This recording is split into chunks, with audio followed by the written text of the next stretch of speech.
Hello guys, welcome to our channel HPS simplified. हम आज से HPGK की सीरीज शुरू करने जा रहे हैं, जो कि आने वाले एग्जाम जैसे कि TGT कमीशन, JBT और पटवारी, उनके एग्जाम पैटर्न को ध्यान में रखते हुए बनाई गई है। आशा करते हैं आपको वीडियो अच्छा लगेगा। शुरू करते हैं अपने फर्स्ट चैप्टर के साथ, administrative history of Himachal Pradesh. Administrative history के अंदर हम देखेंगे कि जो हिमाचल का एडमिनिस्ट्रेटिव स्ट्रक्चर है वो 15 अप्रैल 1948 से लेके 25 जनवरी 1971 तक कैसे इवॉल्व होता है। इन शॉर्ट, हिमाचल डे से लेके हिमाचल स्टेटहुड डे तक की कहानी हमने देखनी है।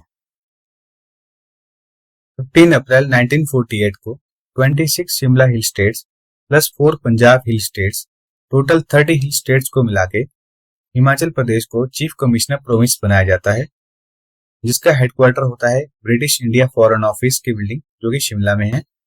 और उस टाइम पे जब Himachal Pradesh chief commissioner province बनती है तो टोटल डिस्ट्रिक्ट की जो स्ट्रेंथ थी वो थी 4। वो कौन कौन से डिस्ट्रिक्ट थे, ये एग्जाम के हिसाब से इंपॉर्टेंट बन जाता है कई बार। तो चंबा, महासू, मंडी एंड सिरमौर। तो उस टाइम पे ये 4 डिस्ट्रिक्ट थे हिमाचल के। और एरिया जो हिमाचल का उस टाइम पे बनता था वो था 27,018 स्क्वायर किलोमीटर और पॉपुलेशन 9,35,000। चीफ कमिश्नर जो प्रोविंसेस थी ये सेंट्रली एडमिनिस्ट्रेड होती थी। उस टाइम पे हिमाचल में कोई लेजिस्लेटिव असेंबली नहीं थी जब हिमाचल चीफ कमिश्नर प्रोविंस बनता है। हमारे जो फर्स्ट चीफ कमिश्नर हैं वो थे NC Mehta, second chief commissioner EP moon. जो EP मून थे ये फर्स्ट वाइस चीफ कमिश्नर भी रहे हैं। और जो थर्ड चीफ कमिश्नर जो रहे वो थे भगवान सहाय। अब चीफ कमिश्नर को एड एंड एडवाइस करने के लिए एडवाइजरी काउंसिल बनती है 9 मेंबर की, जो कि 13 सितंबर 1948 को बनती है। 30 सितंबर 1948 को एडवाइजरी काउंसिल बनती है। अब चीफ कमिश्नर प्रोविंस के बाद हिमाचल का जो नेक्स्ट स्टेप होता है अगला, वो होता है पार्ट C स्टेट। अब जब हमारा कॉन्स्टिट्यूशन लागू होता है 26 जनवरी 1950 को, तो उसके अंदर जो स्टेट थे उनको 4 कैटेगरी के अंदर बांटा गया था। Part A state, part B state, part C and part D। तो पार्ट A के अंदर आपके जो अर्लियर ब्रिटिश इंडियन प्रोविंसेस थी उनको रखा गया। पार्ट B के अंदर अर्स्टवाइल जो प्रिंसली स्टेट्स थे उनको रखा गया। और पार्ट C के अंदर जो चीफ कमिश्नर प्रोविंसेस और सेंट्रली एडमिनिस्ट्रेटेड प्रोविंसेस थी उनको रखा गया। और पार्ट D के अंदर अंडमान एंड निकोबार टेरिटरी को रखा गया। तो इसके तहत हिमाचल प्रदेश को पार्ट C स्टेट बनाया जाता है। फिर government of part C state act आता है 1951 को, क्योंकि जैसा हमने देखा था कि जब Himachal Pradesh chief commissioner province था तो उस टाइम पे लेजिस्लेटिव असेंबली नहीं थी। तो रिस्पॉन्सिबल गवर्नमेंट देने के लिए, स्टेट को थोड़ा डेमोक्रेटिक नेचर देने के लिए, responsible government of limited character to Himachal Pradesh, ये government of part C state act 1951 के द्वारा दी गई। तो 36 मेंबर की लेजिस्लेटिव असेंबली बनती है, जिसके लिए फर्स्ट इलेक्शन जो होते हैं वो होते हैं 1951-52 में, जिसमें कांग्रेस आउट ऑफ 36 24 सीट्स जीत जाती है। अब 1 मार्च 1952 को मेजर जनरल हिम्मत सिंह फर्स्ट लेफ्टिनेंट गवर्नर बनते हैं हिमाचल के। उसके बाद क्योंकि 24 सीट्स जीत जाती है 36 में से कांग्रेस, तो YS परमार हिमाचल प्रदेश के फर्स्ट CM बनते हैं 24 मार्च 1952 को। तो ये एग्जाम के हिसाब से इंपॉर्टेंट बन जाता है कि एक तो YS परमार, चलो ये तो इजी है, याद रह जाता है, लेकिन कौन सी डेट को वो बने थे फर्स्ट टाइम CM, तो 24 मार्च 1952 को वो फर्स्ट टाइम CM बने थे। उसके बाद हम देखते हैं कि 1 जुलाई 1954 को बिलासपुर 5वां डिस्ट्रिक्ट बनता है हिमाचल प्रदेश का, जो कि खुद डिस्ट्रिक्ट बनने से पहले एक पार्ट C स्टेट था बिलासपुर। अब बिलासपुर के डिस्ट्रिक्ट बनने के बाद हिमाचल का जो एरिया है वो हो जाता है 28,185 स्क्वायर किलोमीटर। जो लेजिस्लेटिव असेंबली की सीट्स जो 36 थी पहले, अब वो बढ़ के हो जाती है 41 सीट्स। इसके साथ ही 1954 में एक और चीज होती है, वो है आपका जो डिपार्टमेंट ऑफ पब्लिक रिलेशन है उसकी एस्टेब्लिशमेंट होती है। इसका पर्पस था कि गवर्नमेंट के जो भी इनिशिएटिव होते थे उनको पब्लिसाइज करना। इसके लिए डिपार्टमेंट ऑफ पब्लिक रिलेशन कब बना, 1954, ये एग्जाम में पूछा जा सकता है। स्टेट रीऑर्गेनाइजेशन कमीशन, जो कि एस्टेब्लिश होता है दिसंबर 1953 को, और ये कमीशन इसलिए बनाया जाता है क्योंकि इंडिपेंडेंस के बाद कि स्टेट्स को लैंग्वेज के आधार पर बनाया जाए, ये डिमांड बढ़ती जा रही थी स्पेशली साउथ इंडिया में। और इससे पहले जो कमीशन बने थे उन्होंने रिजेक्ट कर दिया था उस डिमांड को, तो इसलिए फिर से ये क्योंकि डिमांड बढ़ती जा रही थी तो ये कमीशन को बनाया गया दिसंबर 1953 में। इसके 3 मेंबर थे, Fazal Ali, KM Panikkar and HN Kunzru. जो फैजल अली थे वो इसके चेयरमैन थे।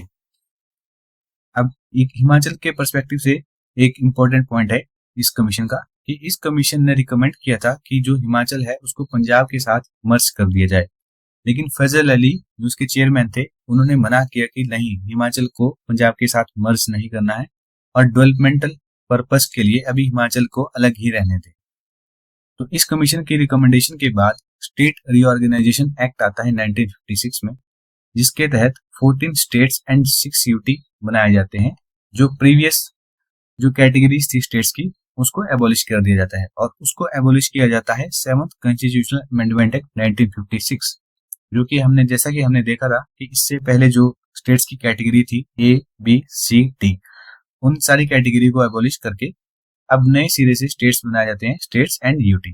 तो 14 स्टेट्स एंड 6 यूटी बनते हैं आपके स्टेट रीऑर्गेनाइजेशन एक्ट 1956 के बाद। इस स्टेट रीऑर्गेनाइजेशन कमीशन की रिकमेंडेशन के बाद एंड स्टेट जो रीऑर्गेनाइजेशन एक्ट आया था उसके बाद 1 नवंबर 1956 को हिमाचल प्रदेश को यूनियन टेरिटरी बनाया जाता है।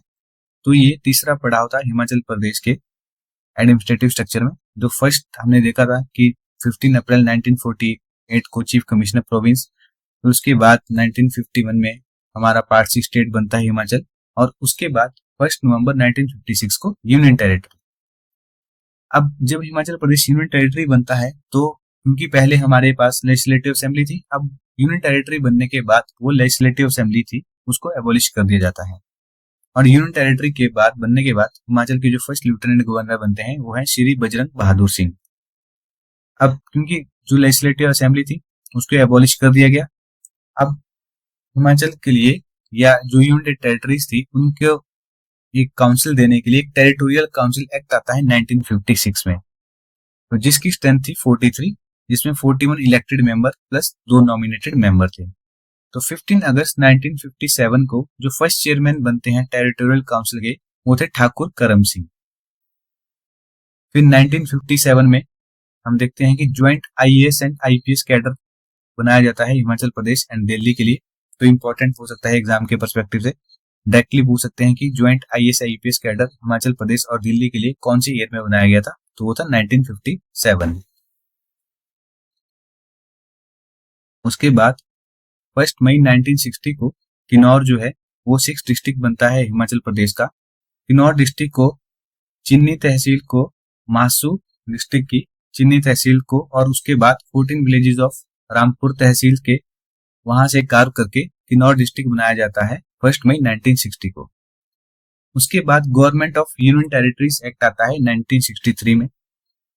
अब जो हमारी टेरिटोरियल काउंसिल बनी थी यूनियन टेरिटरी बनने के बाद उसको अब चेंज करके फिर से लेजिस्लेटिव असेंबली बना दिया जाता है। अब लेजिस्लेटिव असेंबली की स्ट्रेंथ अभी वही रहती है 43, 41 elected members plus 2 nominated member. अब क्योंकि लेजिस्लेटिव असेंबली बन जाती है तो उसके लिए फिर से अब इलेक्शन होते हैं, और 1 जुलाई 1963 को YS परमार CM बनते हैं सेकेंड टाइम। हमने देखा था कि 24 मार्च 1952 को YS Parmar first time CM बने थे, और 1 जुलाई 1963 को YS परमार CM बनते हैं सेकेंड टाइम। और इसी के साथ उनके साथ 2 मिनिस्टर और बनते हैं, उनका नाम था ठाकुर करम सिंह एंड हरिदास। तो ये काफी इंपॉर्टेंट बन जाता है एग्जाम के हिसाब से कि YS परमार के साथ नाम आ सकते हैं इन मिनिस्टर्स के कि कौन से वो 2 पर्सन थे जो मिनिस्टर बने थे जब हिमाचल प्रदेश 1 जुलाई 1963 में जब YS Parmar second time CM बने थे उनके साथ। हुकुम सिंह कमेटी बनती है सितंबर 1965 में। इस कमेटी ने रिकमेंड किया कि पंजाबी स्पीकिंग स्टेट बनाया जाए, यानी कि स्टेट को रीऑर्गेनाइज किया जाए on the basis of language, मतलब लिंग्विस्टिक बेसिस के आधार पे स्टेट बनाया जाए। तो हुकुम सिंह कमेटी की रिकमेंडेशन थी कि पंजाबी सूबा बनाया जाए। अब इस रिकमेंडेशन को आगे उसके ऊपर काम करने के लिए जेसी शाह कमीशन बनाया गया अप्रैल 1966 में, to divide and demarcate the boundary of erstwhile Punjab state. अब पंजाब को डिवाइड करना है, कैसे उसकी बाउंड्री को फिर से डीमार्केट करना है, तो उसके लिए जेसी शाह कमीशन बनाया जाता है 1966 को। तो उसके बाद फिर आता है पंजाब रीऑर्गेनाइजेशन एक्ट 1966, जिसके तहत पंजाब और हरियाणा को अलग कर दिया जाता है, और जो पंजाब के जो प्रिंसली स्टेट्स थे, जो पंजाब के जो हिल स्टेट्स थे, उनको मर्ज कर दिया जाता है हिमाचल प्रदेश के साथ। तो 1 नवंबर 1966 को जब पंजाब के हिल स्टेट्स को हिमाचल प्रदेश के साथ मर्ज किया जाता है, तो उसके बाद जो टोटल डिस्ट्रिक्ट थे हिमाचल में, अब उनका नंबर 10 हो जाता है। अब नए डिस्ट्रिक्ट जो बनते हैं 1 नवंबर 1966 को, कांगड़ा, कुल्लू, शिमला एंड लाहौल स्पीति। अब 10 डिस्ट्रिक्ट बन जाते हैं हिमाचल प्रदेश के। टोटल एरिया हिमाचल का हो जाता है 55,673 स्क्वायर किलोमीटर। अब पॉपुलेशन हिमाचल की उस टाइम पे 28,12,463। अब 1 नवंबर 1966 के बाद जब 10 डिस्ट्रिक्ट हो जाते हैं, तो हमारी जो लेजिस्लेटिव असेंबली है उसकी जो टोटल स्ट्रेंथ हो जाती है 54 elected members plus 2 nominated member. उसके बाद Himachal Pradesh non gazetted employ federation, 20 नवंबर 1966 को इसकी फॉर्मेशन होती है Himachal Pradesh non gazetted employ federation की। 24 जनवरी 1968 को यूनानिमस रेजोल्यूशन पास किया जाता है हिमाचल प्रदेश लेजिस्लेटिव असेंबली के द्वारा कि हिमाचल प्रदेश को फुली फ्लैश स्टेट बनाया जाए। और 31 जुलाई 1970 को वो बिल इंट्रोड्यूस किया जाता है, एक बिल इंट्रोड्यूस किया जाता है हिमाचल को फुली फ्लैश स्टेट बनाने के लिए यूनियन पार्लियामेंट के अंदर। और 18 दिसंबर 1970 को बिल पास कर दिया जाता है पार्लियामेंट के द्वारा कि हिमाचल को फुली फ्लैश स्टेट बनाया जाए। फाइनली 25 जनवरी 1971 को हिमाचल प्रदेश को 18 state of union of India बन जाता है, 18 state of union of India. तो ये डेट्स जो हैं ये काफी इंपॉर्टेंट बन जाती हैं एग्जाम के पर्सपेक्टिव से, क्योंकि ऐसा पूछ सकते हैं कि हिमाचल गवर्नमेंट ने हिमाचल लेजिस्लेटिव असेंबली ने कौन सी डेट को यूनानिमस रेजोल्यूशन पास किया था फॉर फुली फ्लैश स्टेट, तो वो थी 24 जनवरी 1968। और कौन सी डेट को पार्लियामेंट ने बिल पास किया था कि हिमाचल को फुली फ्लैश स्टेट बना दिया जाएगा, और वो था 28 दिसंबर 1971। क्योंकि 25 जनवरी 1971 जनरली ये डेट याद ही रहती है, लेकिन ये दो डेट बड़ी इंपॉर्टेंट बन जाती हैं एग्जाम के पर्सपेक्टिव से, 24 जनवरी 1968 एंड 18 दिसंबर 1970। तो जब Himachal Pradesh fully flash state बन जाता है, तो उसके बाद हमारे जो फर्स्ट गवर्नर बनते हैं वो हैं श्री एस चक्रवर्ती।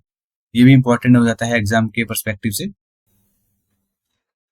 उसके बाद 1 सितंबर 1972 को हमीरपुर एंड उन्ना, ये दो नए डिस्ट्रिक्ट बनते हैं, लेकिन अब कोई नया एरिया ऐड नहीं होता है। ये जो कांगड़ा डिस्ट्रिक्ट था उसी का ही हिस्सा थे, तो वहीं से कार्व करके हमीरपुर और उन्ना ये दो नए डिस्ट्रिक्ट बनते हैं 1 सितंबर 1972 को।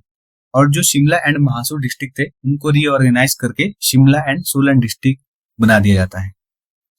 उसके बाद डिलिमिटेशन होती है असेंबली सीट्स की 1971 और 72 में। उसके बाद जो हिमाचल प्रदेश लेजिस्लेटिव असेंबली की जो टोटल सीट्स अब बन जाती हैं वो हैं 68, जो कि आज भी हमारी वही है 68 total seats. Himachal Pradesh public service commission HPPSC ये एस्टेब्लिश होता है 25 अप्रैल 1971 को। इसके जो फर्स्ट चेयरमैन हैं वो थे लेफ्टिनेंट जनरल ES कटोच। ये इंपॉर्टेंट हो जाता है एग्जाम के पर्सपेक्टिव से, ये भी कई बार डेट पूछ सकते हैं डायरेक्टली कि कौन सी डेट को Himachal Pradesh public service commission की स्थापना हुई थी। और Himachal institute of public administration, जो कि फेयरलाउंस हिप्पा के नाम से जाना जाता है, ये एस्टेब्लिश हुआ है 1 जनवरी 1974 को। यहाँ पे जो स्टेट का ट्रेनिंग सेंटर है सिविल सर्वेंट्स के लिए। तो अगर Himachal Pradesh public service commission आए एग्जाम में तो 25 अप्रैल 1971 को, और Himachal institute of public administration आए तो 1 जनवरी 1974 को। इसी के साथ हमारा आज का लेक्चर समाप्त होता है।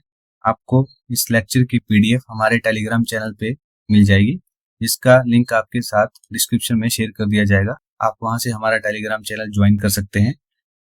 और वहाँ पे आपको PDF मिल जाएगी और बाकी जो भी कंटेंट होता है वो आपको वहाँ पे इजिली अवेलेबल हो जाएगा। और आप हमारी वेबसाइट पे भी जा सकते हैं www.hpasimplified.com। थैंक यू, मिलते हैं आपके साथ नेक्स्ट लेक्चर में।